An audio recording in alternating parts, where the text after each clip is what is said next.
And he's holding like what I could best describe as a large wrapped baked potato with duct tape around it with a fuse sticking out of it. That's very strange. And I look at it and I say, that's a bomb. And he had a 6-month-old baby that was crawling around on the ground right next to this fentanyl. Gets out of the vehicle, immediately presents over the top of the vehicle an AK-47 with a 60-round drum mag. Yeah. And like his first thing he saw was just like crying and like breaks your heart, man.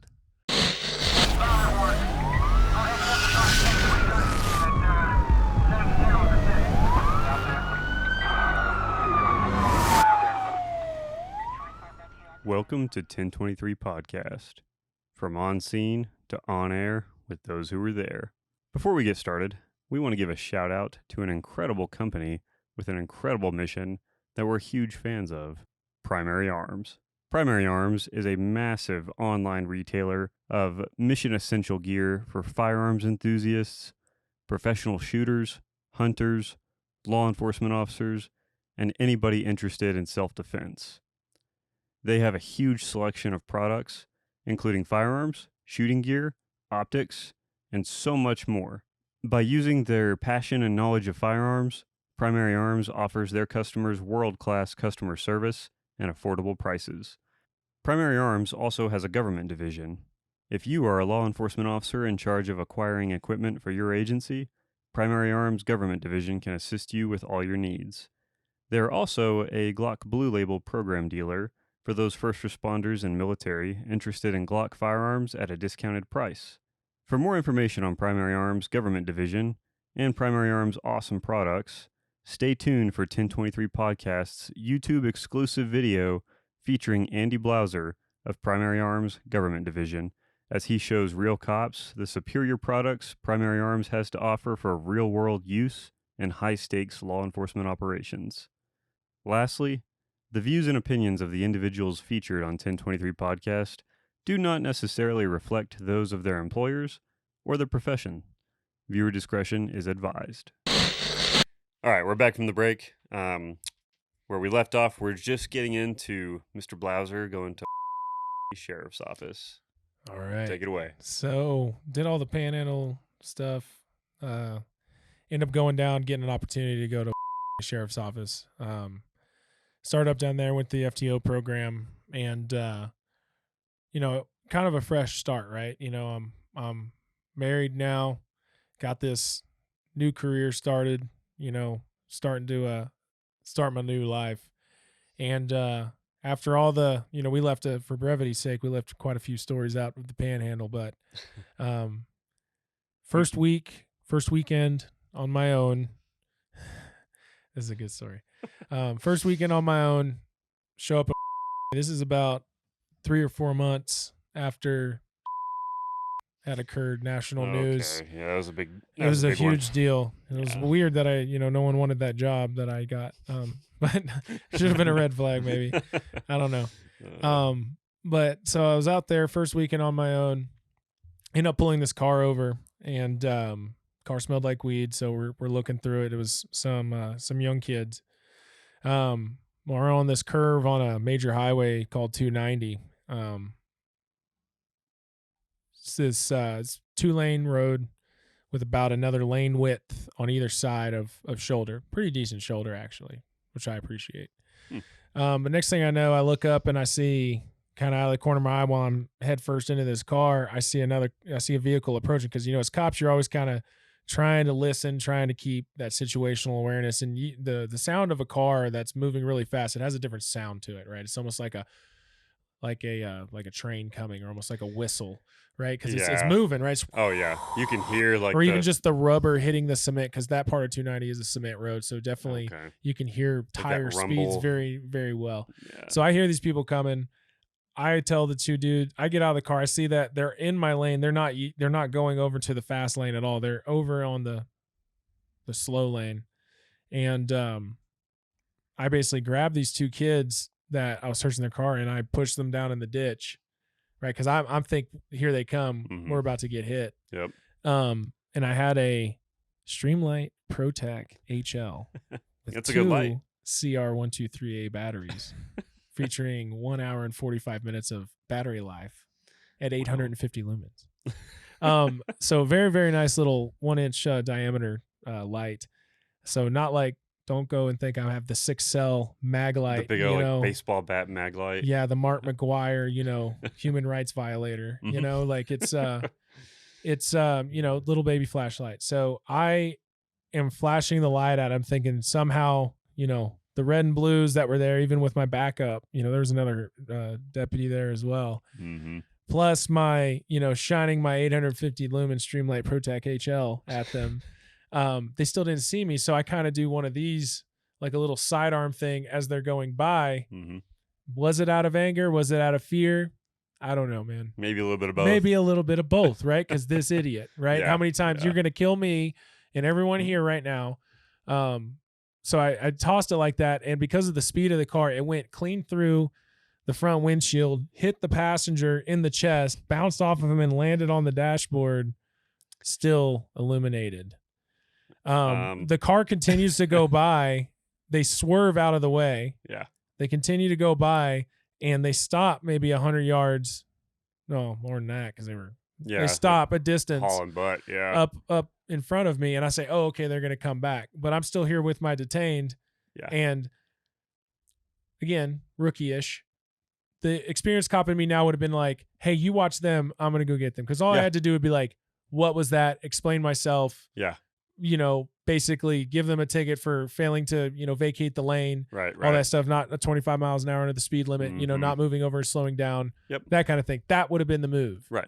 But instead they stayed there for a second and then they got scared and they took off. Okay. Well, they went up to campus PD and they're like, hey, this crazy thing happened. Just randomly we're driving by a bunch of cops. This guy just comes out and throws a flashlight at us. Yeah. Cause that's what happened. Right. Exactly. And so it's also, a historically black university that's there in the county as well. Mm-hmm. So on the heels of these guys happen to be black college students coming back. Yeah. It looks bad. Really, really, really bad. And I'm like, oh great. Here I'm here on my first weekend I just saved my career by doing the good time and in the first weekend. Like I'm here doing this. I was beating myself up over that for a long time, man. I still got the flashlight too, and it still illuminates. Wow. Streamlight ProTech HL. Shout out to Streamlight. Streamlight, they do good. That's coincidentally the one that I carry. So correct. We were talking about that yesterday. But do all that kind of stuff. Ended up making a name for myself. I liked doing Jones here actually had really got me bit on the bug of focusing on narcotics interdiction, narcotics enforcement as well. It's one of those things where a lot of cops understand that narcotics is at the base of many, many crimes, a lot of domestics, a lot of thefts, a lot of burglaries and violent crimes have their basis in the need to fulfill an addiction, a need to fulfill for a drug. Yeah. So, especially in this small community when people go down on hard luck or, for example, get blown over by a tornado, there's going to be drug use that follows that and the outfall and the generational, it's all based on that. Yeah. So definitely got bit by that bug, started building my name for myself for focusing on that. So I got the opportunity to get a canine. And so this organization called Canines for Cops, you apply, it's run by a lady, very, very nice lady named, she, saw a story one time on the news of a Harris County deputy who had lost his canine partner to a violent man, got shot. And they were talking about how, they may not be able to replace the dog because of funding and stuff. So she basically formed this organization, got a bunch of people involved, and they give out free canines to police agencies. That is super cool. Absolutely. And they also include the 3 to 4 months of training for the handler. They will also cover that as well. Basically, the only thing they don't buy is the insert for the canine unit. And the hot and pop and all that stuff. Sure. Yeah. Is that what it's called? Hot and pop. Anyway, the one that pops the door and turns on the alarm if the dog starts getting hot. Yeah. Anyway, so started being a canine handler, which is really good because we have a major section of I-10 going through the county. So it's a coast to coast highway. So a lot of pass through, a lot of good stuff to be really advantageous to have a dog. So we started doing that, started knocking drugs back here and there. A really, really interesting story, and I think it's good to talk about. We had information. There's a very popular restaurant out in the county called Repka's. It's known for its crawfish and a lot of its country cooking out there. So we kind of, we've eaten plenty of meals there, so we like to spend a little extra attention, making sure it's good. End up seeing one night this RV, really torn up RV, sitting out there just on the side of it. It's got a big dirt lot, and I said, that's weird. And I go up to it, and there's nobody there, but it kind of looks like it's abandoned. It's not really put together. Like the hood's up, like there's pieces like all around it. Okay. And on the back, it has a picture, like an outline of two clowns, and it's been like sun faded. And it says Cactus and Twinkle Toes clowning for Christ on the back of this RV. And I'm like, that's kind of strange. So I end up going in contact with the owner of Rep, because I'm like, hey, do you know about this truck that's out here, or this RV that's out here? And she says, well, those are, somebody distantly related to my family. They're having a hard time getting this thing working. They're going to be out here for a couple of days.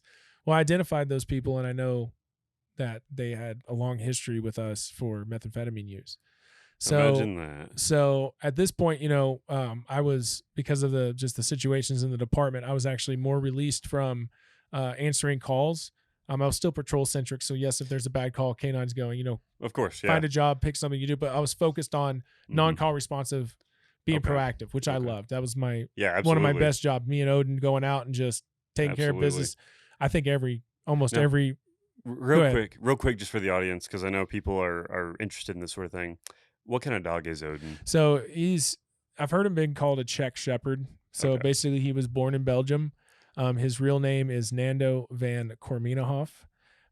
Nando starts with letter N, which was part of his litter. All of his brothers and sisters, their names start with N. And De Kormenhoff is the kennel over in Belgium, of which he was produced. The big dirty secret in K9 is over in Europe, dog sport, so IPO, French ring, Schutzhund, stuff like that is major to them, and soccer, right? Yeah. Some of them it's national sports. So they start to try to breed these dogs with bloodlines. So Odin's bloodlines does have IPO elements in it, but they're rejects. They're the ones that weren't going to make it as the good sport dogs, right? Because it says sport dog stuff is like almost like the ballerina or like the figure skater. I would say figure skater is a better word of the canine world. And then your canines are the hockey players, right? So they're the ones that, it's just like any other business. Like if you're raising cattle, right? So if you got a litter of puppies, you test them out to see what their titration level is, to see what their prey drive is. If they don't have it, are you going to keep feeding that puppy?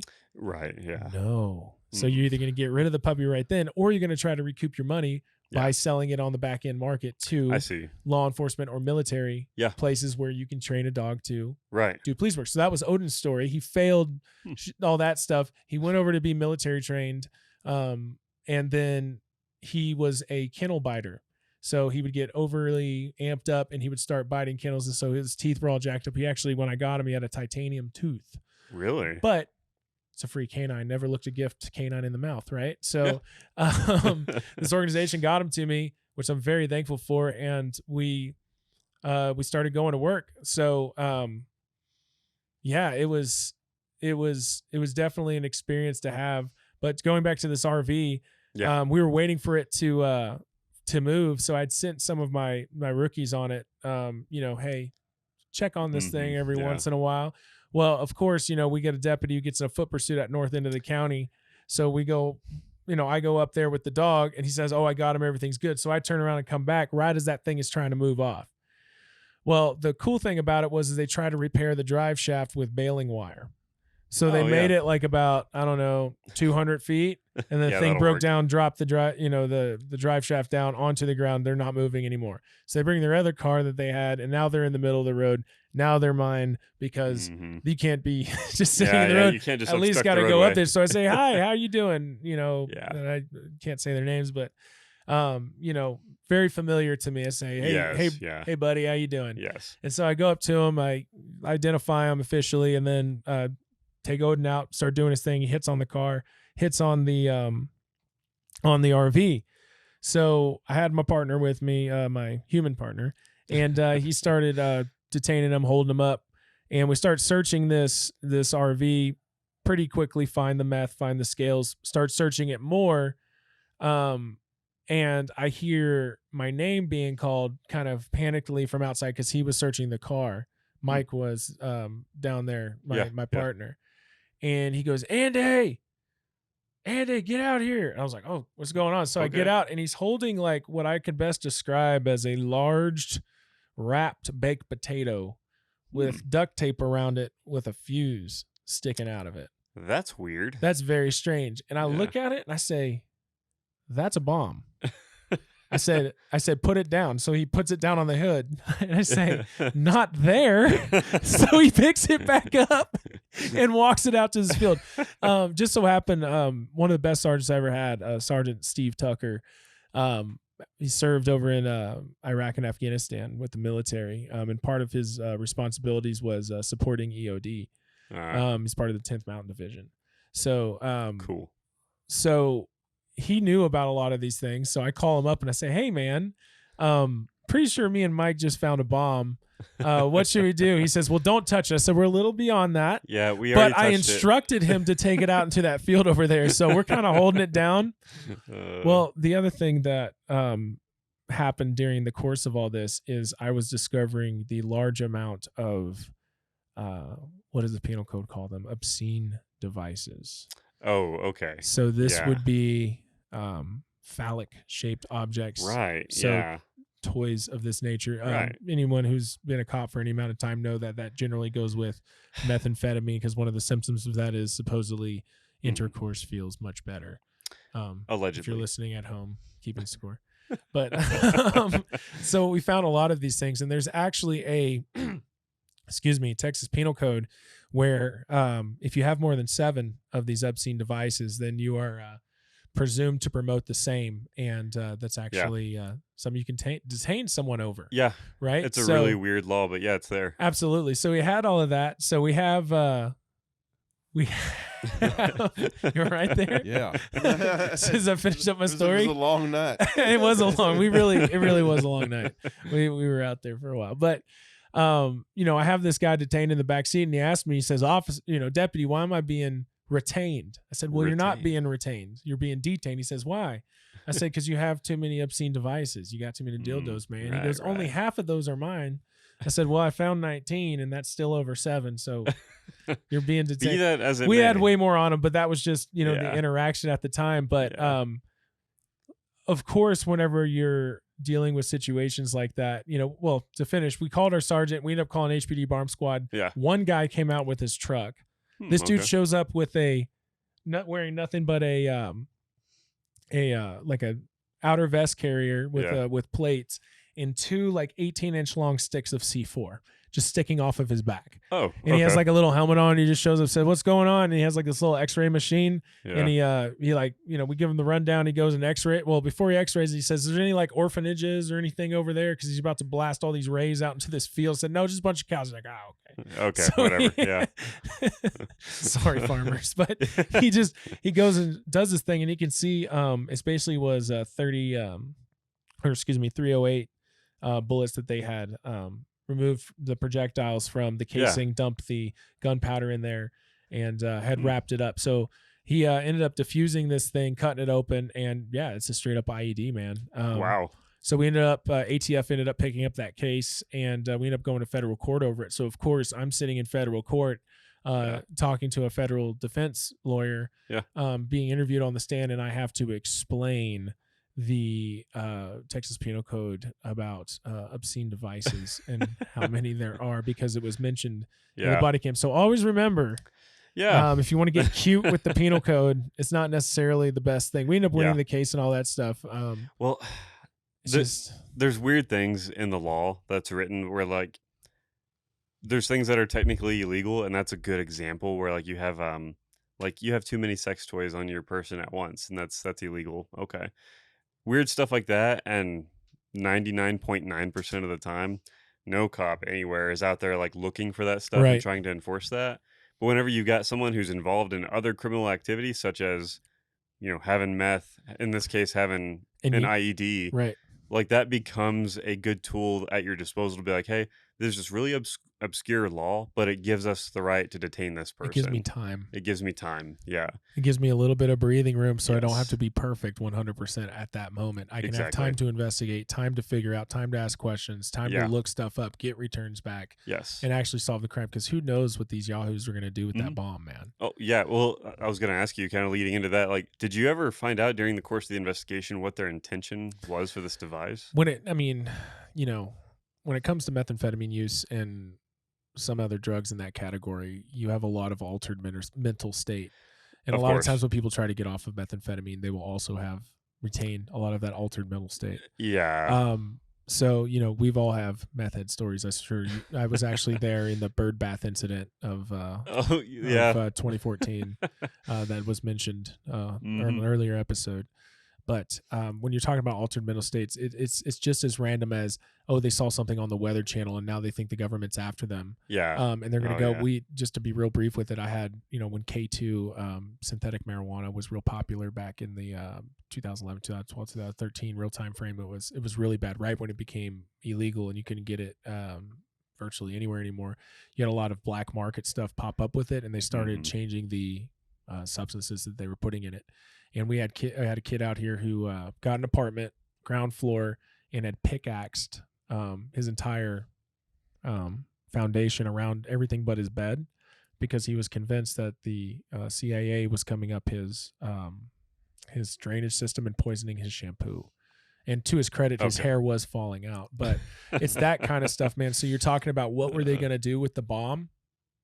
Okay. Who knows? Was it going to be good? Like they were just going to take it out on the 4th of July and set it off in the field. And so I asked the bomb guy because he would know with the way they wrapped it. He said if that would have gone off, anyone within a 50-foot radius of that device would have died because you have 308 projectiles coming out with all that extra powder, all that extra junk in there. Plus it's compressed. You got it. Yeah. Oh yeah. Super dangerous. Absolutely. So we went to federal court. We ended up winning on that stuff. But that's just the kind of weirdness that happens and something that you don't learn in an academy is working through those situations. No. Yeah.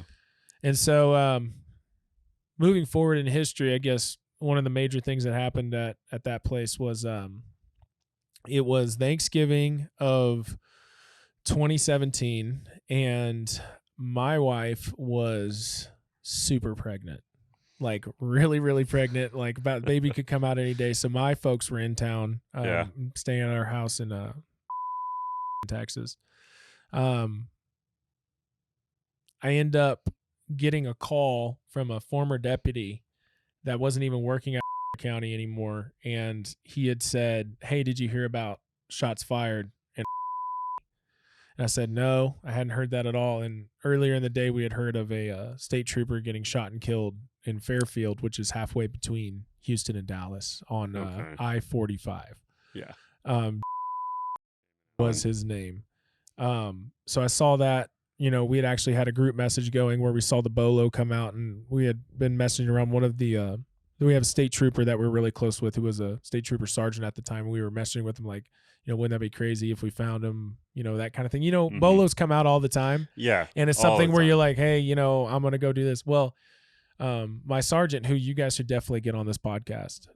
We'll talk about that more later, but he went out to 290, same road, almost the same spot where I threw that flashlight. He went out to that spot there and he just waited for about 15 minutes. And the vehicle description was, I believe, a champagne colored Chevy Malibu. Well, one came by and it was a little bit more blue, but it's nighttime. So he worked with that description, gets up behind it, and it's literally just 15 minutes on the side of the road, and sees it, starts following it, runs the plate. Sure enough, it's the suspect. It's the suspect. Okay. So mind you, I'm off right now. It's Thanksgiving. I am at home with my family. We just finished up Thanksgiving meal. I get this call.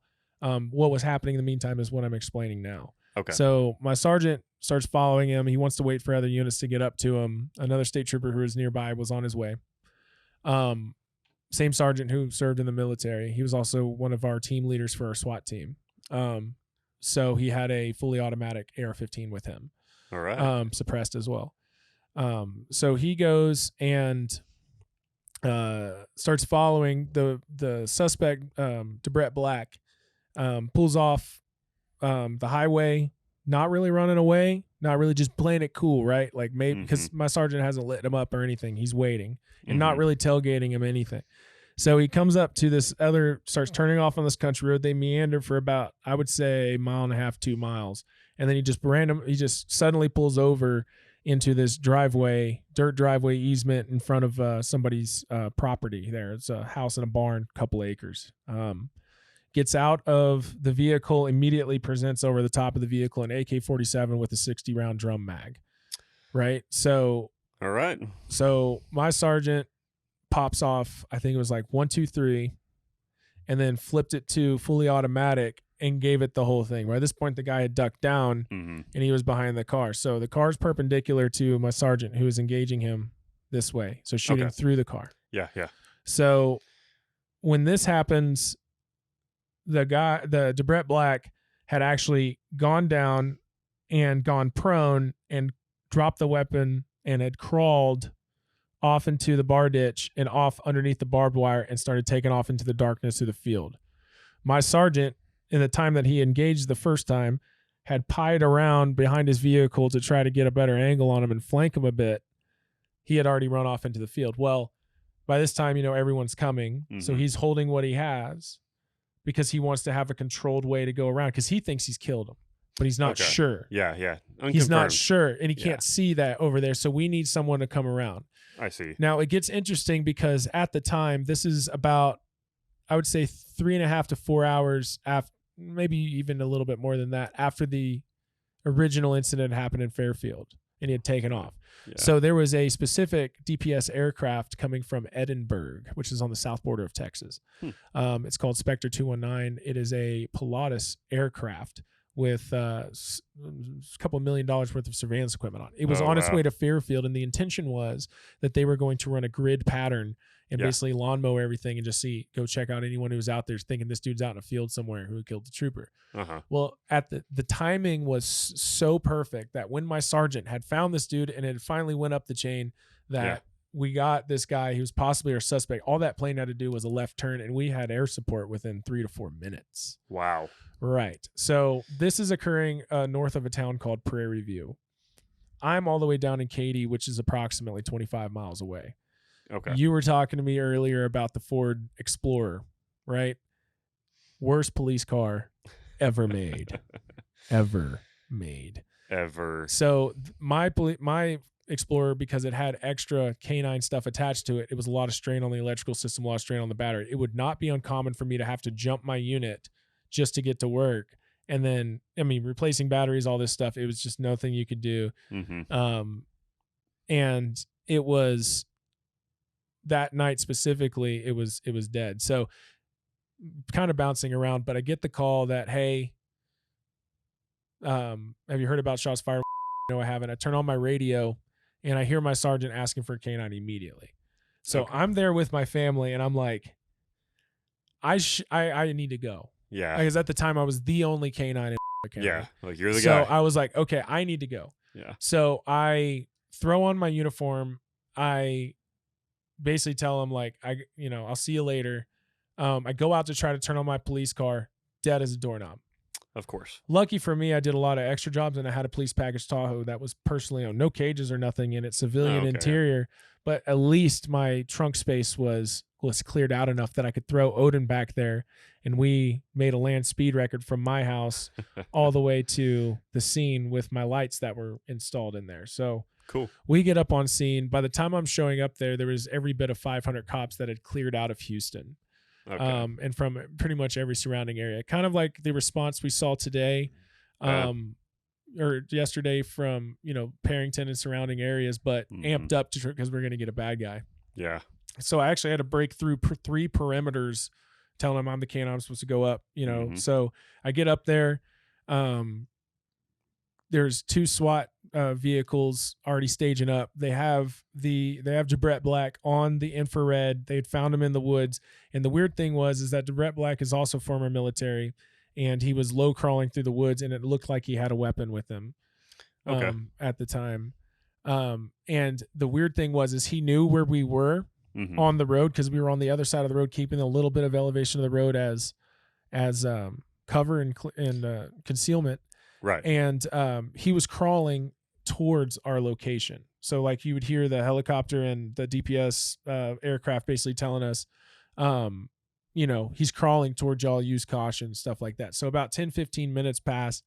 He starts taking back off into the wood line, and we finally get a response because the helicopter comes down, really gives him some rotor wash, and then they start announcing to him like, hey, come out. Yeah. Everyone's here. Give it up. Yeah. So he starts to, right? Mhm. So he starts to walk out of the woods. And so then everyone comes out. We're all starting to kind of be up on him. But he was still, I would say, from the distance we were from him to the distance he was to the wood line, he could evaporate into that wood line easily. Okay. And at that point, we still didn't know if he had something stashed because he was hanging out around these hay bales. And he was, to me, you know how you read people's body language, Mm-hmm. and like you can know when they have something on them because of the way their mannerism toward it, or when you ask them about drugs, if they look back at the car, like Little things. things, like, and you pick up on that, and you're especially heightened whenever you're having adrenaline Yeah. dumps like this and you're using your training. Yep. So I had snuck under this fence, and I had my dog, and I was pieing around, and we're still about, maybe 100 yards, 150 yards from him, and we're starting to close up. But I found myself, I was the only one on that side of the barbed wire fence. Everyone else was just like engaging from the fence. So I was noticing I was in a little bit of, if I went up further, I'd be in a crossfire. So I started pieing out. If he started running away from them was my intention. Mm-hmm. Well, the one SWAT guy starts giving him commands to start getting down. He starts cussing at him, right? And he keeps throwing his hands down like this. and Okay. like Towards this, his waistline. Towards his waistline. And so at Okay. this point, I'm thinking like, okay, maybe this dude is trying to elicit. Mm-hmm. Maybe he's trying to elicit us to shoot him. Yeah. Suicide by cop thing. And also, I just experienced very, very pointedly the racial tension that was in at the time. Mm. I threw the flashlight at the car, and here we have another black man north of who is probably about to get shot by cops. Yeah.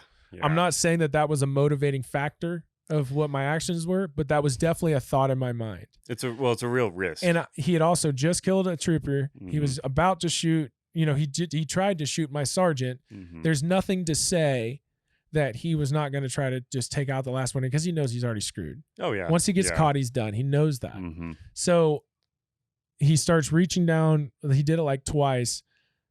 I give my own commands for him to stop, or I'm going to send the dog. Keep your hands up and stay still. Yeah. He drops his hands one more time. I let Odin go. Odin Right. runs about 75 yards. He grabs him on the shoulder and he takes him down. I always had this thing where my dog doesn't fight alone, so I'm sprinting right behind him. Odin grabs a hold of him. He has him on the ground. I start putting his hands behind him, and he never made a sound. He never Really? said a word. He wasn't screaming in pain. Nothing. He was just done. Hmm. I put him in. I tried to start putting him in cuffs, but I also wanted to remove Odin from him because he was no longer resisting. And Of course, even yeah. though he had just killed a cop and he Mhm. just tried to kill my sergeant, I knew that if I left Odin on him, that would be bad. Oh yeah. Yeah. because What does your heart want you to do? oh well, the dude earned it. Yeah, just let him eat him alive, right? Just leave Yeah. him there, but you can't do that, right? Exactly. Yeah. So took him off, and next thing you know, all the SWAT guys moved up. They got him handled, and all of a sudden, I went from this, okay, I did my job. This Mhm. situation's under control. I did what I was supposed to do. To, oh my God, I'm in trouble. Like I am so, I might have just screwed my career on this because I thought I sent him maybe in a questionable bite, Sure. Well, given the circumstance. In the moment, yes, it felt right. And I would do it again, yeah. given the same set of circumstances today. The way you explain it, it is very, very clearly justified and all good and everything. But I know that being out there on that scene and with some stuff that has happened in the past and all that, I could see. I was gun shy at that point, man. Yeah. I gotten burned a couple of times, Mhm. and so it went straight to like, it was one of those things where I should have been proud of the work that it took, first of all, to get there, Right. Yeah. of training my dog performing in the moment, because I'm just on the dumb end of the leash. It was my You know, he Right. went and ran. He did what he was supposed to do. Yeah, and you those know? dogs are incredible. Yeah, Like, and man, I just thought I was there I go. I just thought I did a bad thing, man. yeah. And I just left. Like Yeah. I talked to my sheriff. I said, was that bad? He goes, no, that was freaking awesome. You know, Yeah. like, good job, all that stuff. And I was so freaked out. I just left. Yeah. And 24 hours later, my first son was born.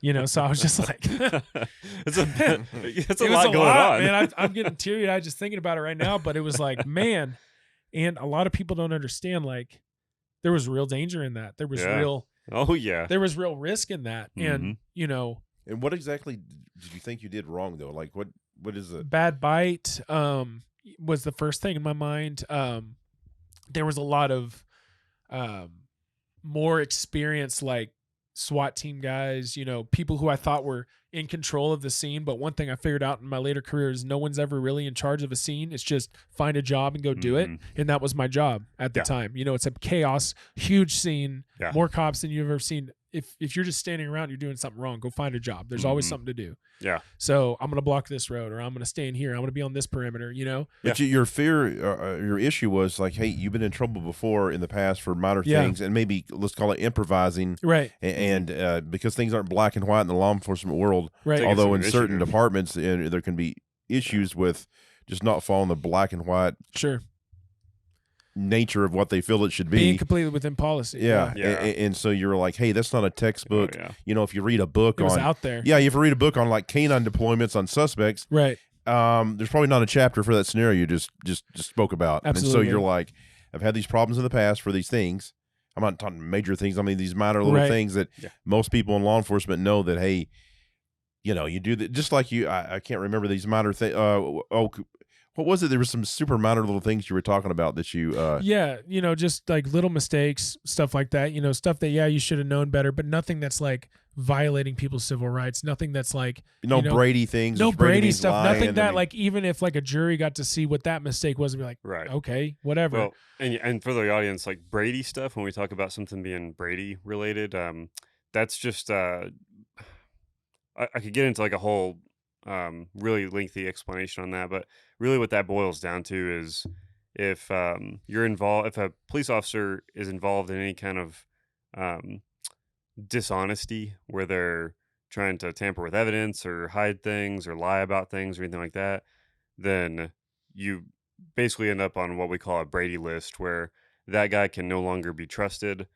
None of his cases are going to go anywhere. He's discredited, and that's a no-go anymore. So Brady stuff is very serious, but you're not looking at anything like that. Nothing. No, like, absolutely well, not. No. essentially what you're talking about is micromanagement of supervisors, whether it be Right. sergeants or maybe two policy heavy departments. Not that because we need policies, we need Right. standard operating procedure, we Right. need all that stuff. I mean, it's very Mm, helpful. Just like in the event yesterday, you know, breaking into NIMS and stuff like that, Right. which is emergency management type of things. yeah. I mean, that structure is all very, very good. Yes. But at times you have to improvise. You have to just think on the fly, and it may not be in a black and white textbook of how Right. you deploy a canine, but because of past experiences of, you know, Mhm. whether it be midline supervisors like a sergeant, kind of micromanaging it, or just departments in general via their policies, Right. how they want things done, you're like, oh crap, I'm going to get in Right. trouble for this, and not even having time to enjoy the fact of, hey man, me and my dog went and got this guy. One, we didn't kill a man. All right, Right. we didn't kill a Yeah. man. Right. He didn't Yeah. kill a cop. He did kill a cop earlier, but in this Right. in this particular incident, we took a guy into custody without hurting him, and Right. he didn't hurt us, and that is the goal every time. Yep. Even if they have Mhm. killed one of us. I mean, do we have a nature to be like, man, fuck that guy, I wish he was dead? Sure. Yeah, honestly, Of in our course, mind, yeah. do we think that? Yes, but do we act on that? No. Did you act on that? No. Absolutely You not. simply improvised in a situation with your dog and captured the guy, Yeah. and you didn't even get to bask in that. Mhm. You were afraid. Yeah. And you left Thanksgiving dinner with your family and your child's fixing to be born, Yeah. right? And you to go help, to go do this. Yeah. And not only help because, hey, this guy killed a cop, but there's this crazy bastard running around, and who knows what he's going to do to society, the citizens, the people that pay their taxes, that expect us to go handle shit like that. For the most part, that's what most of the citizens expect us to do. Oh, yeah. So you did all of this, but you were focused in because you'd almost been like, it's like you warped in a sense because all these things have happened to you, and you're like, I don't know, police. That to me, what you just described is police work. Yeah. But cops that are listening will know this. It's almost come to a time where, in certain instances, certain departments or certain supervisors that are supervising you, police work is frowned upon. And hey, let's not do that. Let's just kind of do a hands-off approach. Yeah. Let's and just stay away from things and let things play out on their own, which could be very dangerous. And you're not solving a problem by catching a crook that way. A lot of times, I would say too that it goes beyond this particular situation, that set of circumstances, that me, Odin catching that guy, that led to my exit from because what ended up happening was I went home. I'm literally next day we're in the hospital, it's time to have the baby, and my phone's blowing up. News agencies, different people from my law enforcement past, you guys even, everyone wanted to talk about it, and I was willing to talk about it. Like I was like, yeah, it was crazy, man. Like that's how cops kind of release some of that kind of tension. It's like, well, at least I'm talking to someone who understands what I'm talking about. Instead of like my wife, I mean, obviously she was focused on what she having a baby. She had something going on. It was weird. I was like, what? You can't emotionally fulfill me right now? What's going on? Yeah. So I was, it was kind of a wild ride. But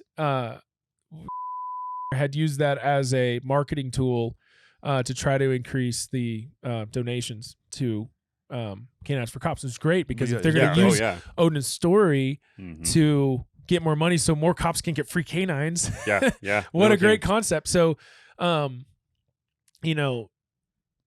into all of that, they wanted me to interview with a couple of news agencies, maybe even Good Morning America. Oh, wow. On that kind of stuff. And I said, I'm sorry, I can't. I'm here.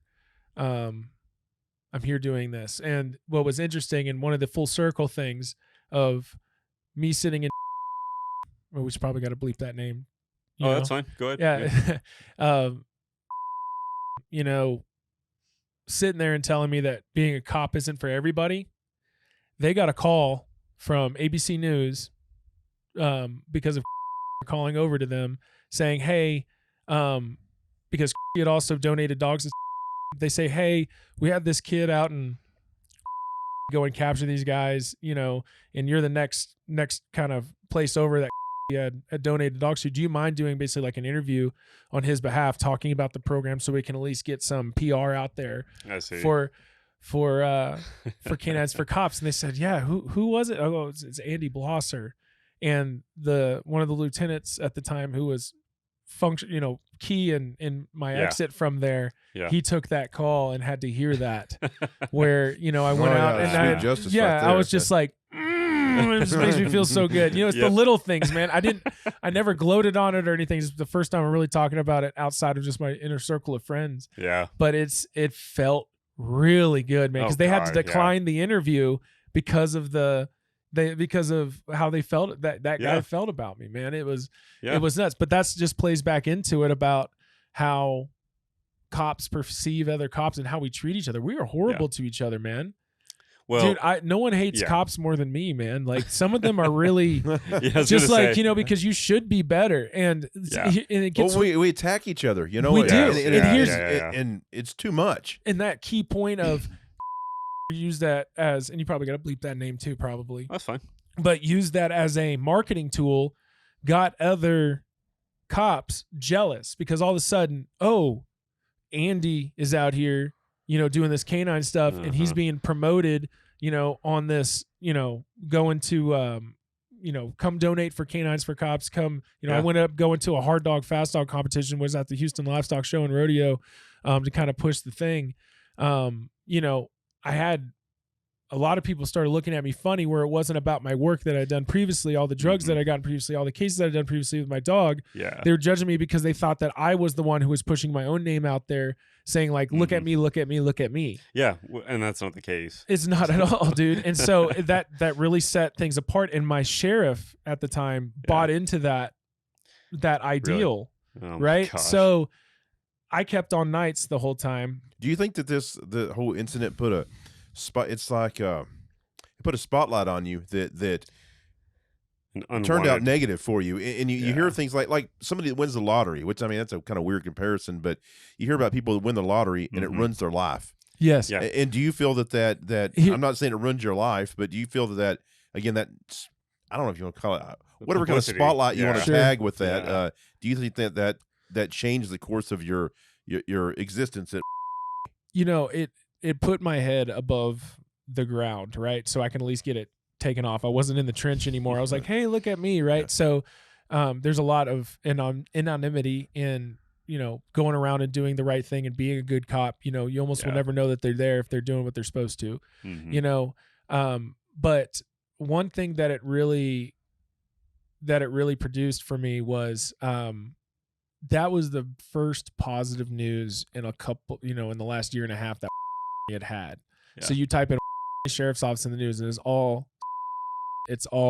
bad stuff. We're a bunch of racists out here. You know, we just want to kill everybody. Of course. And then this Odin story happened, and that's the second news story now. Like it's something positive. We did our jobs and we did it well, right? Yes. It's look, you know, it's some kind of redeeming grace. Yeah. And a lot of people that rubbed them the wrong way. Really? That kind of notion. So long story short, it ended up coming to the point where the sheriff was very upset with the way I was running things. He started there was another canine handler that came up and got the sheriff's favor and started taking us to a different agency to go train. Well, the problem is my dog is dual I Okay, 95% of what I was doing was narcotics interdiction. The whole Odin story that just happened, I only had 3 bites the entire time. Okay, that was one of them. Okay, we weren't bite heavy out there. It was mostly narcotics detection. Right. So we started going to these things where it was patrol-based classes, man tracking, man eating classes, you know, jumping in windows, tracking through the woods, stuff like that. No dope work.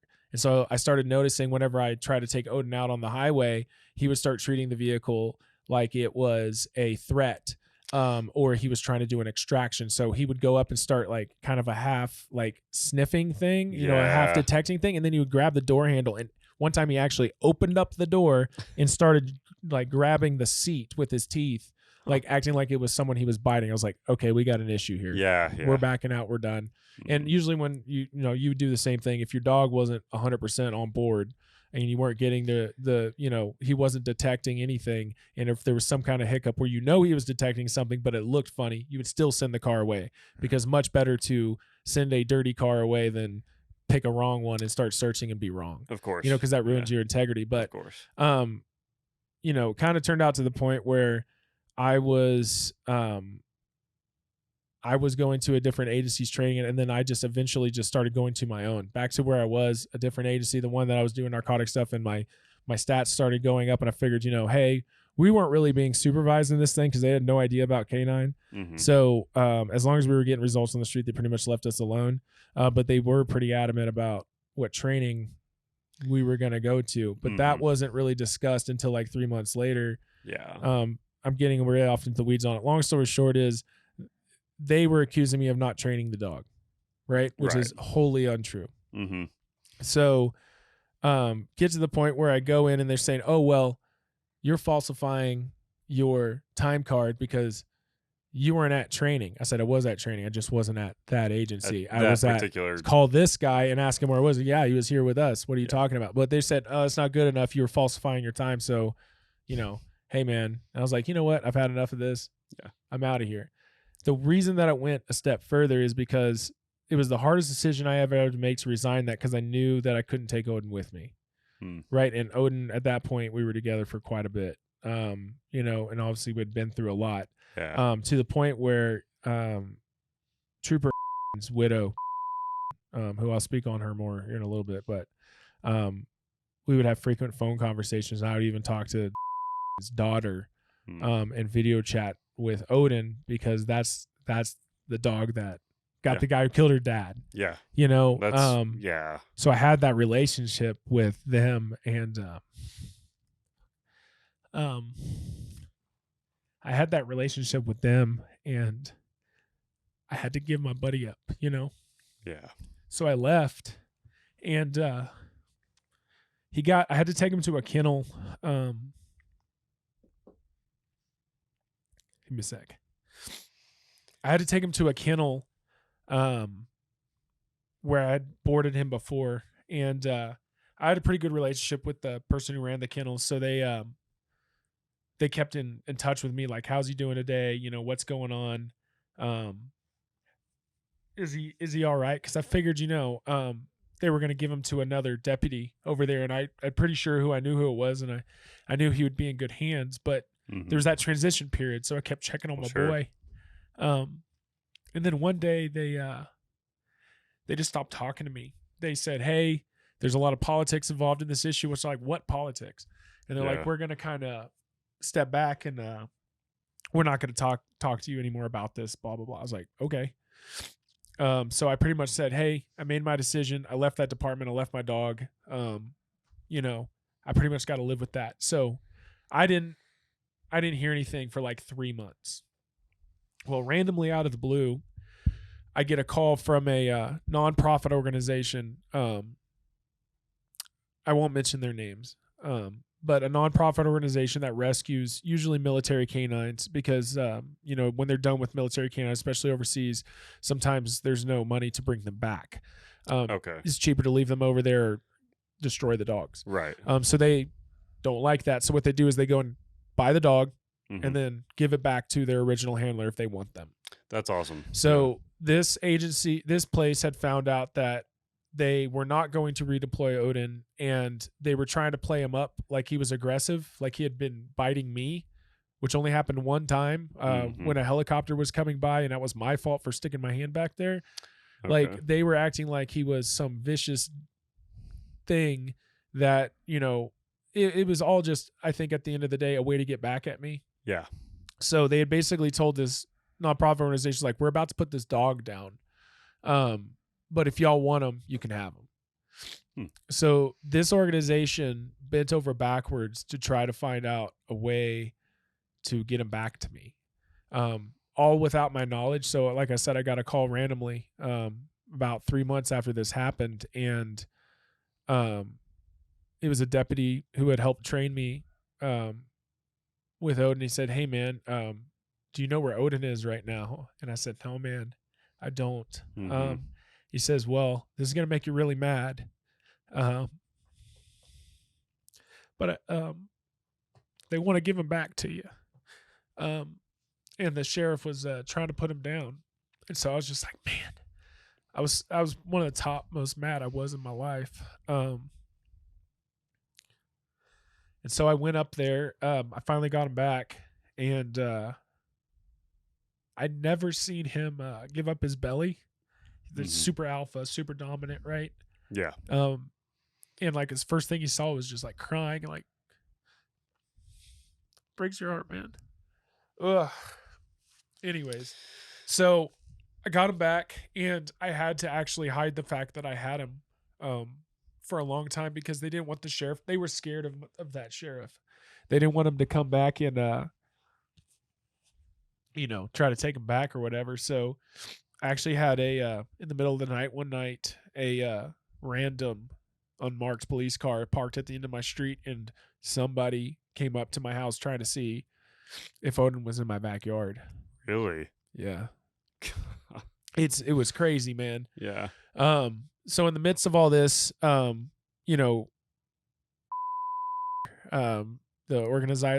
organizer of that organization tries to put me up for the Hallmark Hero Canine Awards for me and Odin's story. And that did not help the situation at the outset of things. So like, we're trying to be on the Hallmark channel, to promote canines for cops, and it's just not ideal. So I completely leave there, get Odin back, and by this time I was working for as a constable, and that was kind of its own interesting set of circumstances, because that was what was called contract deputy stuff. So can we take a break for a second?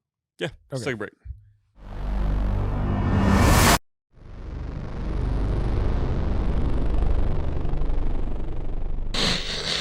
Okay, we're back from the break. Took a break real quick, just kind of clear some stuff up, and we're going to proceed now with Mr. Blauser talking about this situation with Odin. Had to get my mascara back on. It was running down my face. So anyways, heavy stuff. I mean, it's near and dear to my heart, man. So, you know, going back to, you know, getting Odin back, the first thing, you know, that he did when he popped out of the house is he saw me, he ran up to me, and he rolled over and gave up his belly, which for dogs, you know, we're very, very much as canine handlers in tune to their behavior. And for him to go from being the alpha that he was, always trying to dominate me, and I had to dominate him back when we were working together, to him giving up his belly and making that whining dog noise, like, like that. I've never seen it before, and I've never seen it since.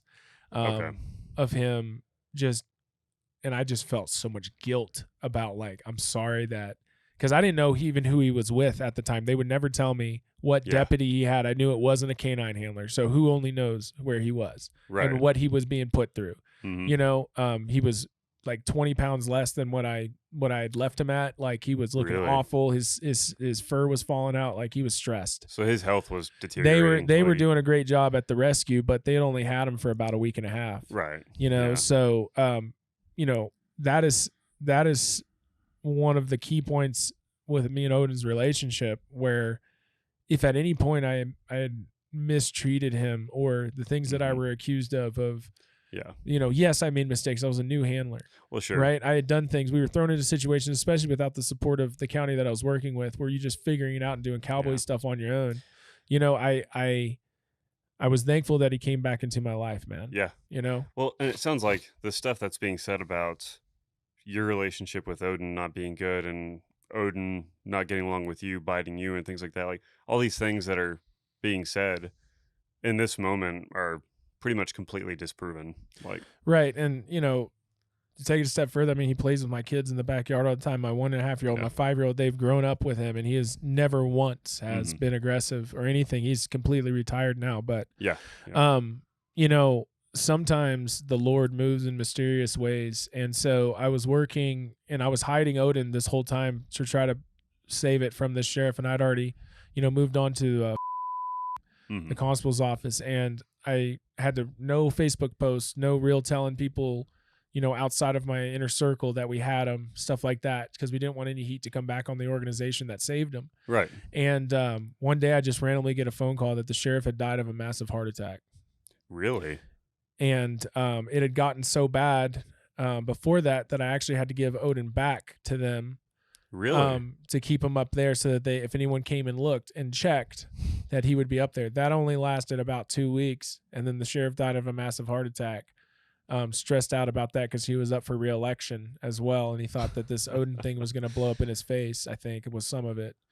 I'm sure that was going to factor in. There was some. I'm not saying it's the main issue by any means. There was a lot going on out there, but I'm sure it didn't help. Yeah. But I mean, just wow. And after that, like within 2 days, like I had Odin back with me, and he's still with me today. And they never had any more drama with it. Nobody ever tried to say you did anything right after. As soon as he was moved on, like it was night and day difference. Yeah, and as so soon as that sheriff was and gone, I had never up to that point in my law enforcement career had the vindictiveness after I'd left an agency. I've had my problems with supervisors and administration and brass within agencies, but to have it follow me beyond where I hear somebody tell me in my exit interview or whatever that was, you know, if I had my way, you would never work in the state of Texas in law enforcement again. Where have I heard that before? Well, that was at that was at my first agency that I went to, since we're going to bleep that agency name out. Yeah. Right? That was at my first agency I was at. So I'd heard that before, and I say, okay, watch this. So I started off was contract deputy, which was the most boring job I've ever had in my life. I was in a master plan community with a brand new 600-mile 2018 Tahoe, and we weren't allowed to really use them. You know, Oh my like gosh. we can go Yeah. and help the county. Like if it's something like right next to your contract stuff, Yeah. it was not fun. Okay. So I worked that for a while. We got us stuff, but I still somehow found a way to get a little street level drugs going. And so no one else is really producing that. So they're like, oh my gosh, this guy knows how to get drugs and stuff. I was Whoa, like, imagine that. It's amazing. Cops being cops. Yeah. So I started doing that. They ended up putting me as kind of like I wasn't responsive to calls and I wasn't responsive to a contract. So I basically had the precinct, which was pretty huge, to run and go do narcotic stuff. I had one night where we used to always go and eat at Denny's, and we were just coming out of a Denny's, and it's pretty late in the night. No one really wants to do anything more. And I just happened to see this car coming out from the Home Depot across the street, and he does like this U-turn, and then his car dies in the intersection. And then he turns it on, and then he just lurches forward, and he just goes on his way. And normally you'd just be like, oh, that was weird. Yeah. But I was like, that guy didn't move from his spot until he saw us coming out of the Denny's. And then he was panicked on his manual shifted car, and he crashed it. And so he dropped it. So I just go and do a community welfare check on him because he stalled it again at the light. And I was like, hey, man, you're obviously having car trouble. What's going on? Immediately smell the weed. Right. And then so I pull him out. Start doing the talking to him and stuff. Yeah. Start searching the vehicle. Yeah. Open up the back, and we have a box full of Jesus Malverde and Santa Muerte paraphernalia. Like coated with dollar bills pasted to it. Stuff that, is actually that they were involved in that religion. Now, I don't believe in, religious based interdiction. Like those kind of signs and symbols are good, like, hey, you're maybe in the same neighborhood, but it's not necessarily indicative of drug use. Well, this time it was. Okay. So so I find all this stuff, and I asked the dude, and I was like, hey, why is this in the back of your car? This is obviously not yours. He says, oh, I'm just borrowing this car. It belongs to the guy I work for who's up at the hotel off the highway. Oh, okay. I said, where's your car? He's like, oh, it's parked at the hotel. I'm like, you're actually telling me all this? I'm like, great. I said, well, what are you doing out here with somebody else's car? And he actually just straight up told me, he's like, oh, I just gave 40 Xanax bars to these kids down the street. I was like, okay, great. Okay. You're under arrest, detained, whatever you want to call it. Yeah. So where is this hotel? So I figure out where the hotel is. We go set up surveillance on it. I end up passing it off to Texas Department of Public Safety, the CID division, narcotics division there. Actually, a former trooper that I worked with, I called him up and say, hey, here's what I got. Can you go up there? So they ended up sitting up on the house. I take the dude to jail for I think I found a couple of Xanax. Oh, I remember. It was he had a like maybe 4 or 5 grams of cocaine in the center console, but the one that's underneath, like, some Chevys have that, they have like that second second compartment. There was some down there. He didn't know it was in there. Okay. Well, tough nookies, can't prove that. Yeah. So took him to jail for that. They wait for him to be released from jail. When he comes out, they follow the guys that pick him up to the impound lot, follow the impound lot back to the hotel, confront them at the hotel. At the hotel, they find more cocaine on one of the females. They go and get a search warrant for the hotel room. Inside the hotel room was about 85 pounds of counterfeit pills, plus a ton of weed, and signs that they had been stealing and robbing smoke shops. Okay, yeah. So a pretty good lick, right? And that all came from just taking it that extra step coming out the Denny's. Yeah. And so that kind of put me in a place where now I really have a name. Yeah. I can pull that stuff out. Yeah. I've actually done it now. Of course. So, it went from there. So then, just for brevity's sake, and it's really not important, ended up happening. The constable started getting into some political issues at the agency I was working with, and it became time to leave. He wasn't going to win re-election. Yeah. One thing to his credit, he was very proactive, heavy, and the one that was coming in was seeming like he wanted to go more to the don't rock the boat, sit in the smile and wave in the contracts, and that's not my style. I can't handle that. Me neither. So it ended up happening that the guy who had trained me in Odin to begin with became the sheriff of. Really? Yes, he had actually won the election and became the sheriff. Okay. So I went back and worked for him, and I figured, okay, finally, we've been through all of this, right? Now I got my friend who's literally the sheriff, right? Like, not saying I had any special treatment, but I'm not Right. gonna But you have trust this him. dude. Yes, I trust him. Yeah. And I still do. Yeah. It's just, I finally went through all this, and now I've paid my dues. Now I can be left alone in law enforcement, right? Yeah. So I was on the street for 6 months, and then the opportunity came up to join a HIDTA task force, high intensity drug trafficking area. For those who are listening and are not cops, it is a branch underneath the DEA, Drug Enforcement Administration, that basically uses local cops to do a lot of the work that a DEA agent normally would, but it becomes a force multiplier because your area better than a federal agent would that may be from Tennessee or New York or wherever. Right. Yeah. Your local area. They get the good end of the deal because they're not having to pay you DEA money. Mm-hmm. And Yep. you get to do the job. So that's what task force officers generally do. And the same story is true with, your FBI, your ATF, Secret Service, whoever has a task force agency. So I was part of that. It's called the West Side HIDTA Task Force, and it was formed by a very, very, very talented lawman and someone who I deeply respect. I don't know if I should say his name on here because he's still very much active, but works out there in and he was able to convince the DEA when he was a TFO and Congress that they needed to form another HIDTA. And from what I understand, that is an extremely rare thing to have happen. Okay. There was a HIDTA that he was able to form that covered 4 counties out there.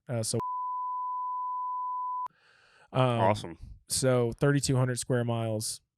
Also contained another, probably the most successful interdictor in South Texas, arguably, who I won't say his name as well. But Sure, yeah. Super, super talented guy between the LPRs plus his own intuition and his interviewing skills is getting loads that cops would dream about weekly. Yeah. And they're not whispers. He's one of those guys that's so good that everyone just accuses him of whispers, but then you look at it and it's all organic. You For, might want to explain what whispers are. We know what they are. Yeah. So whisper stops are every once in a while you'll get a agency or a narcotics task force will call patrol or sometime, usually patrol and say, hey, I need you to find probable cause on this vehicle and,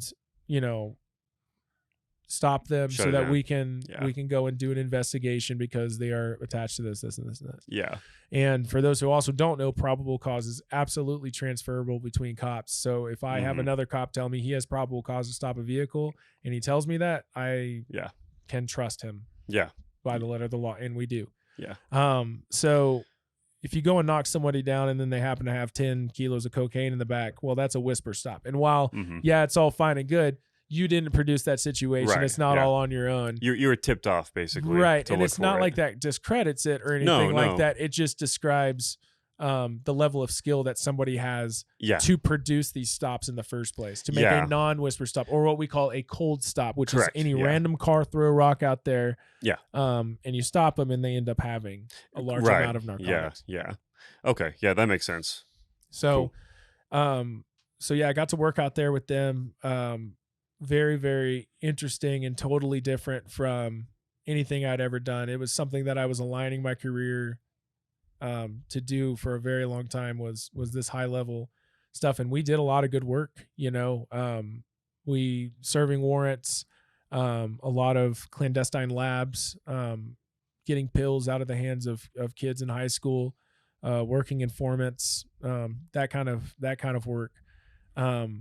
But it's also, it was very taxing mentally as well, because you see how deep the drug problems go, and then you also start exploring more. It's almost the same transition a patrolman would have when he starts being a detective, is you see how inefficient the justice system side of things are, the courts. Yeah, no doubt. What a prosecutor wants to know about, what makes a prosecutor excited about a case to go and investigate and to go and pursue. And it's very, very frustrating to see, like, I have this problem. It's very, very bad for the community, but we may or may not be interested in pursuing that case. So I'm like, okay, so you really got to kind of like decide where you want to be on, are you going to push and try to shove these cases down the prosecutor's desk, and keep putting them on there because it's the right thing to do? Yeah. Or are you going to be this kind of guy who just kind of goes with the flow, right? So obviously I'm going to keep pushing. Yeah. So I kept getting frustrated with the fact of how slow everything was moving. So like, for example, we would do surveillance, and we had video of a drug deal going down where the guy was dealing fentanyl off of a scale off of a floor. And he had a 6-month-old baby that was crawling around on the ground right next to this fentanyl. Yeah. And if you would, anyone who knows anything about fentanyl, if you dip your finger in it, you get like 3 grains of salt worth, and you put it into you, especially if you're not have any kind of tolerance to fentanyl, that could kill you, especially a baby. Sure. Oh, well, yeah. And so the frustrating part is, well, you can't burn your spy. You can't you can't compromise a bigger case. So you have to wait, and you can't immediately go in and save that child. Yeah. Right. And so I'm going home after watching all this and watching these 2 addicts and dealers, raise these children, in this horrible environment. And then my kid's the same age. I'm going home, and they have everything they're taken care of. And it's just a mind trip of how different. Yeah, that is. Especially when you only live a couple miles from these people. Yeah. Well, it's mind blowing too to see. And like, I think when you're around it a lot as a cop, you get kind of used to it, but it's mind blowing to see when you're working around criminals involved in the dope game, how often their kids are around that stuff. Like, it's nothing. But you'll see like on interdiction stops with vehicles where they're hiding dope like in their kid's car seat or like in their kids' clothes and stuff like that. Like, that's just, the kids are that close to it. And it's mind boggling as a parent to just see that these people just let their kids around these god awful dangerous substances just without any regard for their safety whatsoever.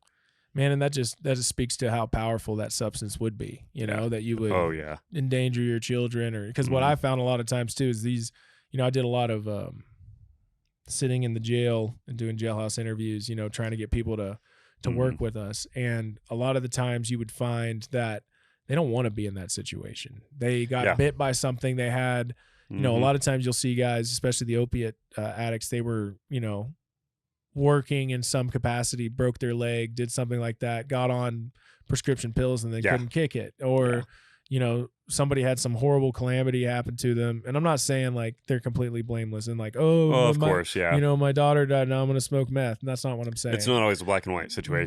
But people have different coping mechanisms. Everyone's wired differently. And if they have that access in that poor community, then you're going to go and do that drug.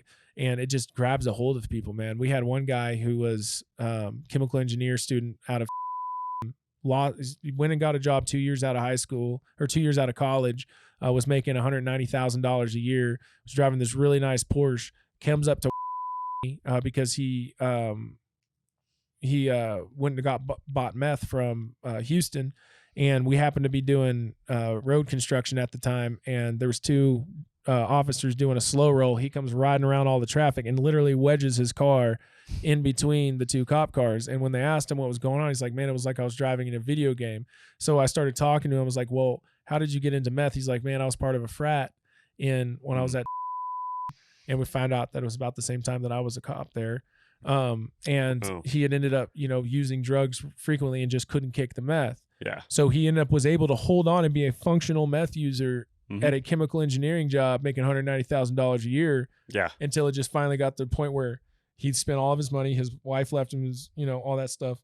Yeah. And he ends up, crashed out into a bunch of cops there on a road. Like what? I don't know of very many other things that would motivate a person to throw away everything. Yeah. And come out and do that. And so that speaks to how powerful these substances are. But when it's a very, very important job to do. But society just is not interested in it being done. I think, I agree that, a lot of times cops could have been, no, it's not even an argument really, when you talk about specific marijuana laws and stuff like that, that's going away. That's something where, we have wasted a lot of time and resources as law enforcement on marijuana. But at the end of the day, we're just enforcing the laws that our elected officials are putting into place and setting aside for us, the fentanyl epidemic that is here now I don't think he's going to go away anytime soon, and it's only not. going to get worse. It's very, very scary. We were talking earlier in the week about kids getting a hold of hot pills in high schools, and the DEA releasing information on, finding counterfeit pills, and every time that they're coming in, 3 out of 5 of them contain a lethal dose, an LD50, lethal dose for 50% of the population of fentanyl. Wow. It's going to be a bad time. We've had stuff like that happen here in the area we work. We've had accidental overdoses, and it's more common than people realize. Right. I mean, almost all cops nowadays are carrying Narcan. That was unheard of 5 years ago. We carry it all day, every day. Absolutely. We've used it a couple of times too. Yeah. So to kind of wrap it all up, I'd finally reached, that point in my career where I was just like, there's still always going to be the problems of the public. Yeah. There's always going to be the problems of the admin. Nobody's going to be perfect. But I know how I react in critical incidences, and I know that I was going to always push forward and push forward and push forward, until something stopped me. Yeah. And so I made the decision for myself that, especially with me having a 1.5-year-old and a 5-year-old, that this is not for me anymore.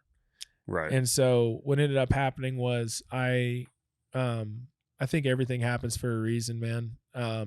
And I was having a bad time at work, having some issues, nothing like disciplinary wise, just interpersonal, right, coworker issues, like people driving you nuts, Yeah. So I was like, man, you know what? I've tried 5 times now to find a good place where I'm just left alone, left to do my talent, left to do my life's work, which is police work, which from the time I was 16 all the way to, I'm 33 now. So half my life was dedicated to the craft of law enforcement. Right. And so I'm just like, I've got it. And so I just figured, it's not worth it anymore. I have 2 degrees, master peace officer, and I was on a task force, which also paid extra, but it all worked out in the wash to $25 an hour. Yeah.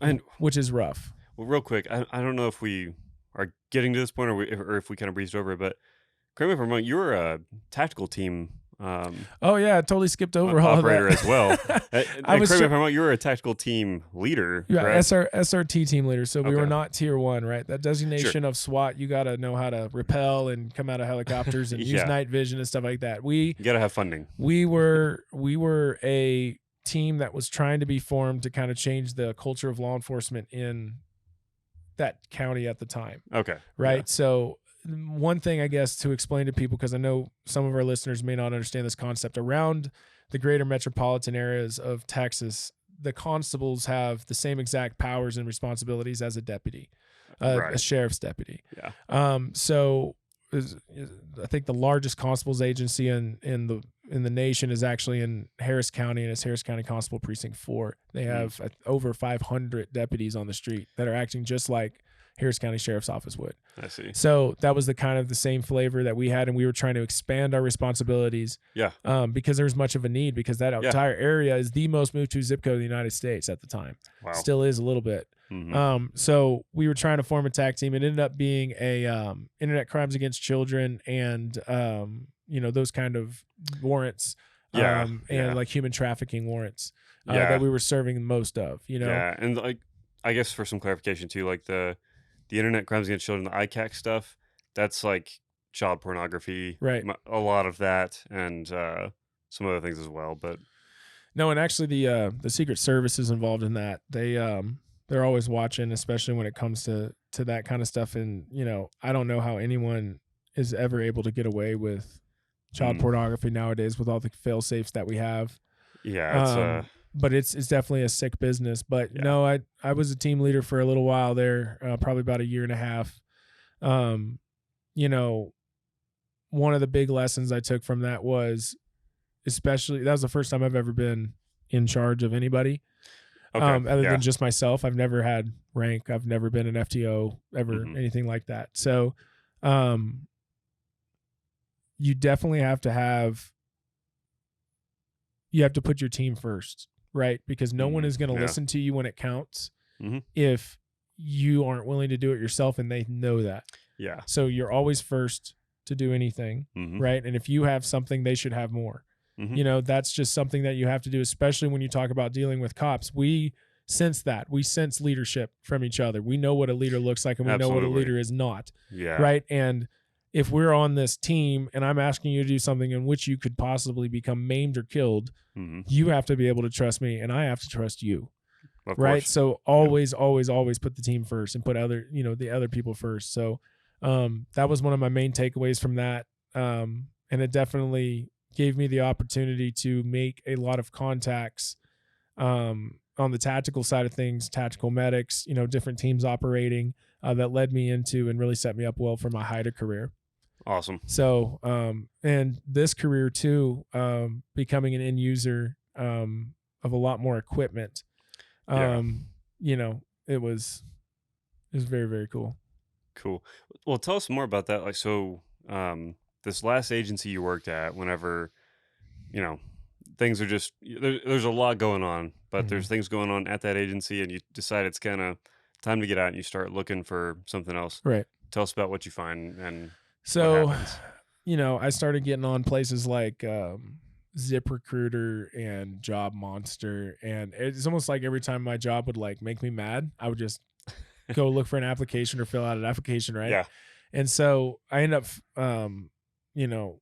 doing that for a while, and I just kind of every couple of days I would be in kind of this cycle of, okay, it's not that bad. I'm gonna keep working. I'm gonna keep the fight, and just kind of in this stagnant kind of rotation where it was driving me nuts. Maybe it lasted maybe like 2 or 3 months where I was just in that cycle of, it's not that bad here. Okay, it really sucks. I should leave. Okay, it's not that bad here. And so randomly I get a call from a Wyoming number on my phone, and there's only 500,000 people that live in Wyoming. So there's no way that it's a telemarketer. So I pick it up, and it's this guy that is a law enforcement, he works for Primary Arms, right? So he's a law enforcement equipment distributor, and I happen to be in their system because of the time that I was an SRT team leader. I had bought about $20,000 worth of ammunition from him. Okay. Right, for the team. Lots of training ammo. Right. So he comes and hits me up and doing what I do now, which is almost like a cold call, and saying, "Hey man, I see you're on, the team. Would like to meet with you to see what's, I'm outside your office." And at the time I was on the HIDA task force. So I'm like, which office? I have a couple. And so he says, "Oh, I'm over at this one." And I was like, "Oh, I don't work there anymore, but I'll meet you." He's like, "I'll do you one better. Just meet me across the street at the HEB." So I go meet this random man from Wyoming. And he rolls up in a Nissan Pathfinder, and his trunk is full of guns. And he starts showing me all this stuff, giving me the Primary Arms spiel, like we're a Glock Blue distributor, all that kind of stuff, showing me all the guns, all the optics. Yeah. And I was like, yeah. I'm not going to buy anything. Are y'all hiring right now? And I said, well, the first question I asked him was, I said, "Hey man, do you have any other previous sales experience?" He goes, "No, I've been a cop for 13 years. I say, "Oh, okay." Okay. So that kind of, I was like, "Are y'all hiring?" He goes, "As a matter of fact, we are." Well, talk to him about that. He gave me his information. I said, "You know what? I'm going to think about it. That sounds really good." I sat on that information for about 3 weeks. Yeah. Because I wasn't ready. Yeah. And I thought I was, but then I was like, I was just like, do I really want to jump off of the highest point of my career? Yeah. And go and do this thing? Well, and so correct me if I'm wrong. I know we were talking the other night at dinner, and then while we were responding to tornado search and rescue, but at the time that you met this guy in this HEB parking lot and everything, you were doing task force stuff. Did you just get done buying meth? We had just done a case, man, like where we were working with a spy, and I don't know how much I could talk about because I don't know where the status of the case is. Yeah, no, I mean, don't. But I mean, we were working with a spy, and we had organized a buy just before that, and I may or may not have been on the way to the office to drop the evidence. So, yeah, man, it kind of sometimes stuff like that happens. Yeah, being in between those two places. Yeah, I just don't know how much I can talk about that. Yeah, no, you're totally good. But I guess my point in bringing that up is just like you are at this like point in your career where you're doing some pretty high level, pretty cool guy stuff, right? Yeah, I'd found myself. I think the last raid that I organized was actually to get those kids that I told you about with the fentanyl on the floor. Yeah. And I had, in all the other raids that I'd been a part of, or, usually just my TAC team will go talk to your TAC team and we'll figure something out together. Right. So we went and was talking to DPS's TAC team, and it was just me up there. I told them kind of the rundown. They asked questions, their information. They ran their own little stuff, started doing whatever. And they said, oh, okay, well, since we are DPS, you got to come back and, tell us again at the headquarters, and there'll be a couple more people there and stuff. Yeah. So I'm like, okay, that's cool. So I walk in this room at DPS headquarters in Houston, and there is just like 6 Texas Rangers, like a couple of captains, a couple of, just lieutenants, brass, corporals, majors, all that stuff. Like, and all these other TAC guys, plus the TAC medics, plus all their support team, plus analysts. I'm just like, and they're like, okay, go ahead, go ahead and brief us. Yeah. And I'm just like, hello, all 70 of you. And so I was just like, man, this is crazy.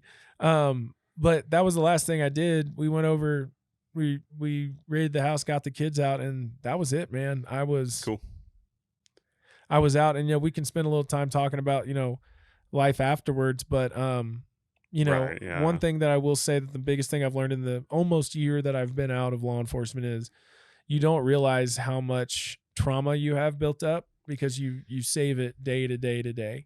Mm-hmm.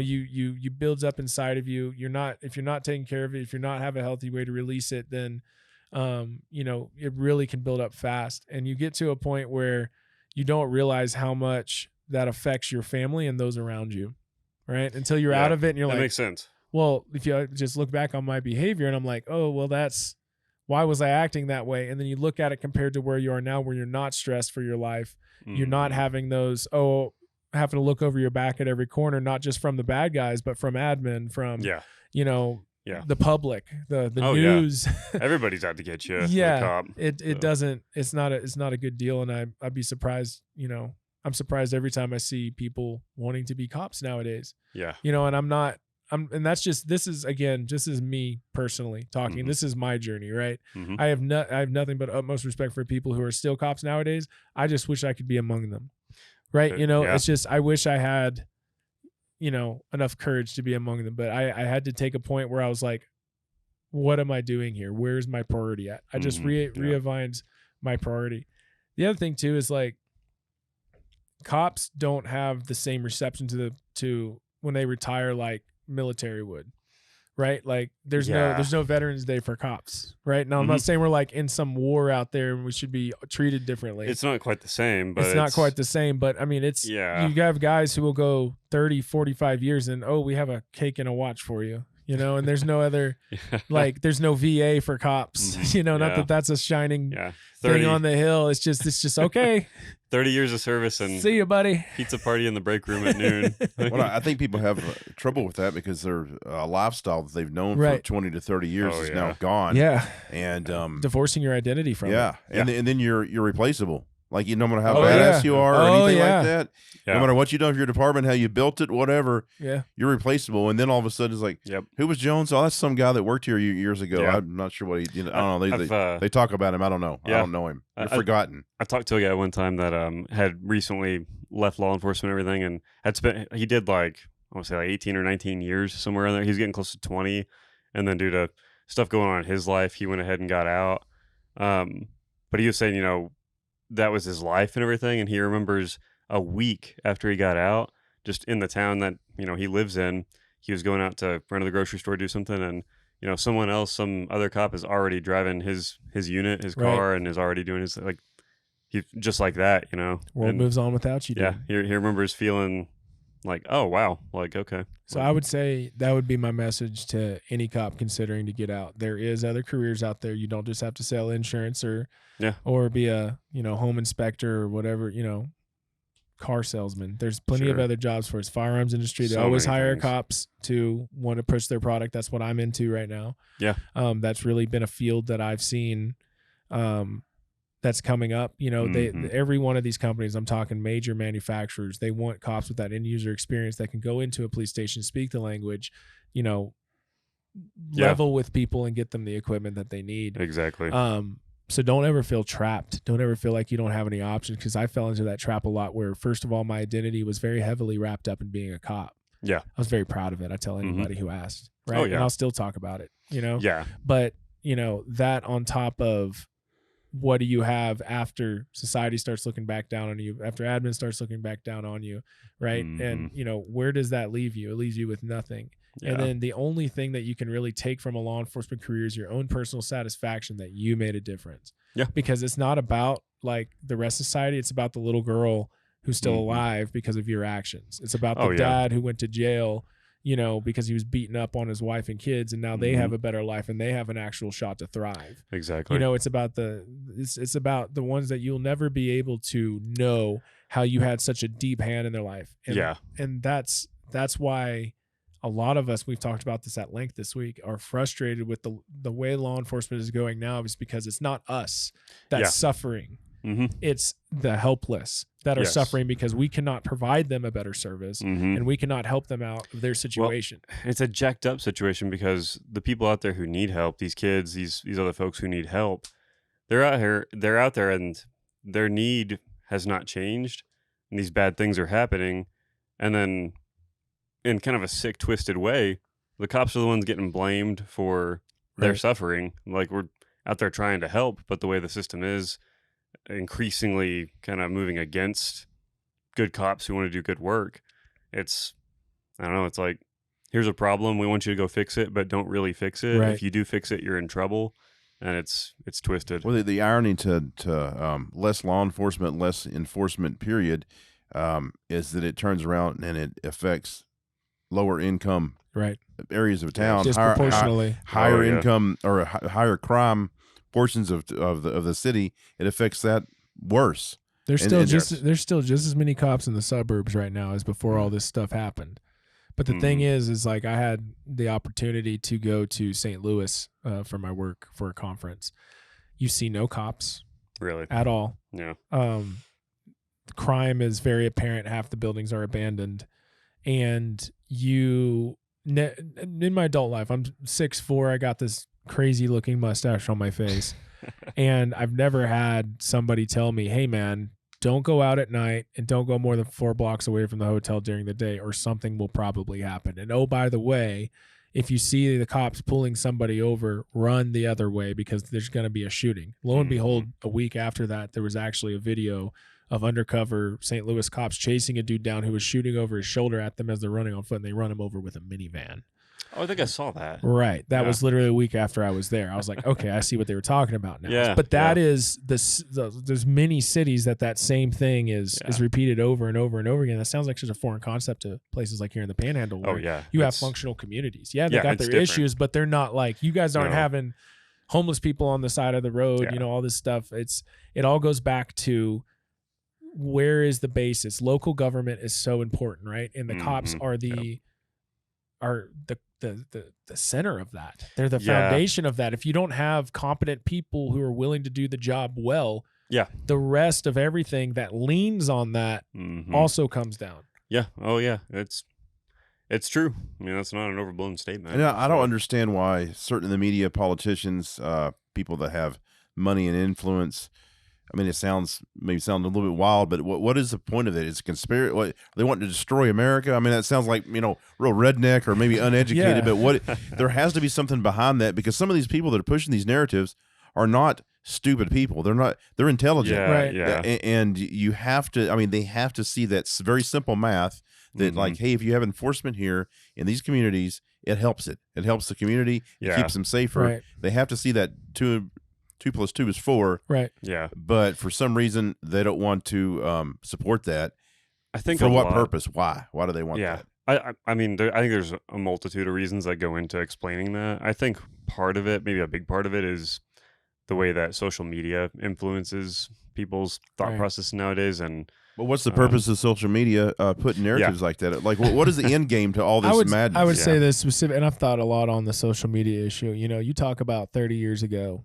Most people would go around and they would know their family, couple friends, maybe somewhere around they went to school, or they would know somebody, just have a handful of friends, and Mhm. all their news and all their world would be what they would see on the evening news, what they'd hear on the radio, and what their friends would tell them. Mhm.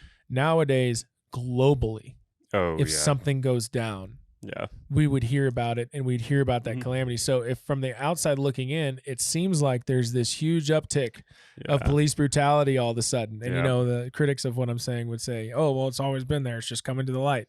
No, No. it's actually less now than it's ever been before. Mhm. Yeah. It's just being recorded on video, and with the public's lack of understanding of how cops work in the first place, Yeah. it's gonna look bad Oh, yeah. almost every time. Oh, yeah. So there's no winning in that situation. We need our politicians, we need our leaders to educate their Mhm. constituents on what we're trying to do.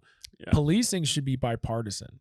It should be Oh, one of yeah. the most bipartisan things that is, like, it should be completely agreeable, because at the end of the day, we all want the same things. We want our kids to be safe. Yeah. We want our families to thrive, and we want to be prosperous. We all want that healthy balance of safety and freedom.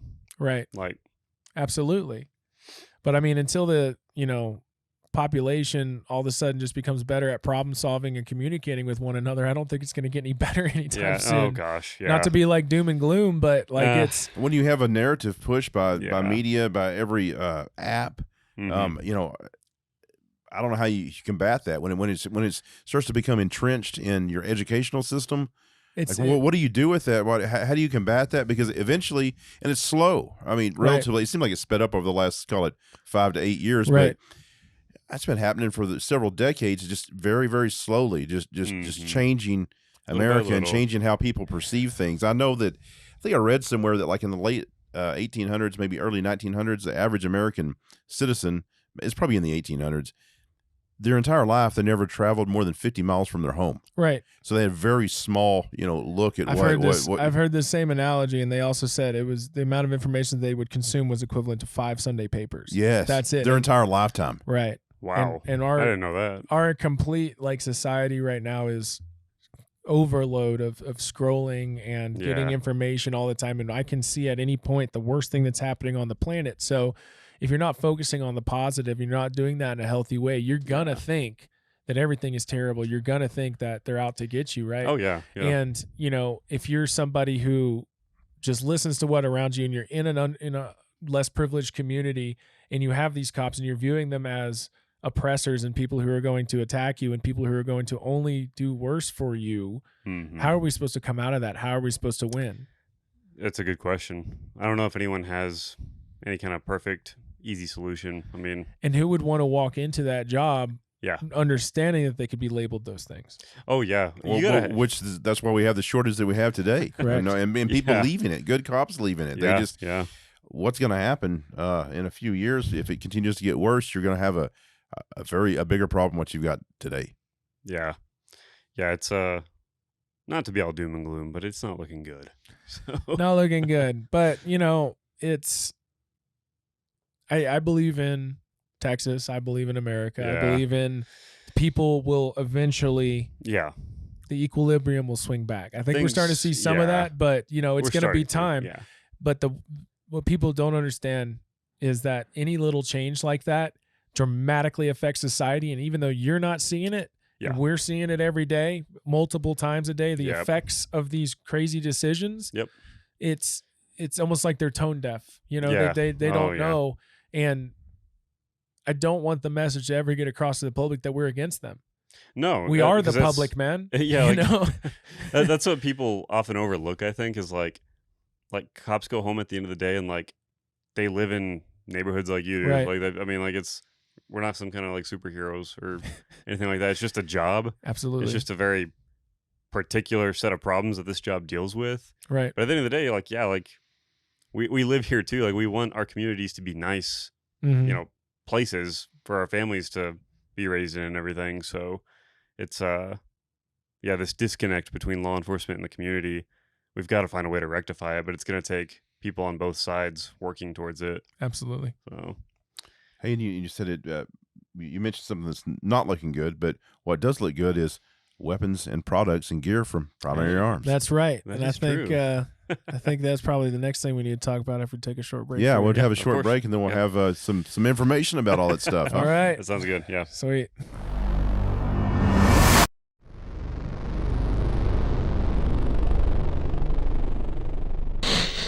All right, so we're back from the break. Now we're gonna kind of wrap up this episode with Mr. Andy Blauser. He's working for Primary Arms Government now. Andy, tell us a little bit about that and what you do now. So now what I do is I partner with agencies and mainly agencies, but individual officers as well. So that's state, local, and federal. And we just try to get them the equipment that they need, right? So we have a very successful commercial site at Primary Arms, and they leverage that position to get really good relationships with bunches and bunches of manufacturers so that we can pass on those savings to our agencies, right? And our CEO is, a lot of people do lip service and say, oh yeah, we support law enforcement or whatever. He means it.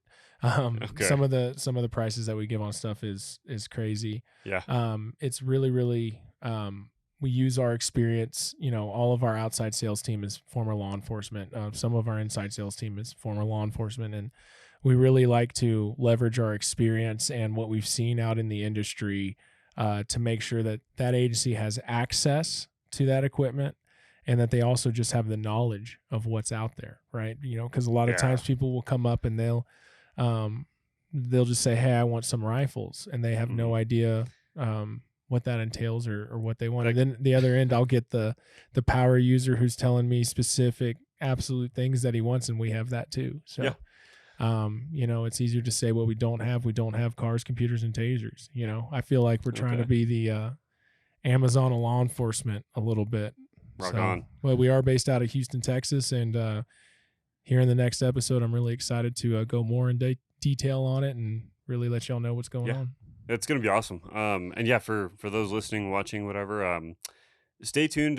We're going to do another episode with Andy, kind of covering Primary Arms and what they offer. And he's going to go over some really awesome products, optics and stuff that they have out now that are kind of hitting the streets and being used by guys in the field in a professional capacity.